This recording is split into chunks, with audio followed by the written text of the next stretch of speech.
समर्पयामि हनुमान जी हम हनुमन्ते नमः गन्धास्तु पुष्पाणि त्वामहं पूजयामि पुष्पं समर्पयामि शुभफल प्राप्तिरस्तु बच्चे भगवान ने तिलक करो गन्धास्तु पुष्पाणि समर्पयामि चलो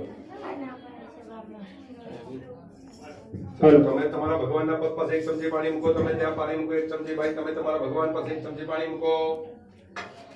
एक चमची पाणी मूको पग પાસે ધૂપમાગ્રયામિ દીપકમ દર્શયામિ અંસદા નૈવેદ્યમ નિવેદયામિ પાણી મૂકી દેવાનું ચમચી મૂકી દેવાની તમારા ભગવાન પાસે પ્રસાદ મૂકો નમસ્કાર કરો પછી પગે લાગો ડાબો હાથ આગળ રાખી આંખ બંધ કરી જમણા હાથે ભગવાનને જમાડો એમ ડાબો હાથ આગળ ओम प्राणाय नमः अपानाय नमः व्यानाय नमः उदानाय नमः समानाय नमः परब्रह्म परमात्मने नमः एक चमची पाणी मूको तमारा भगवानना पग पासे मध्य जलात्मनियम समर्पयामि पाछो भगवानने 5 बार जमाड़ो ओम प्राणाय नमः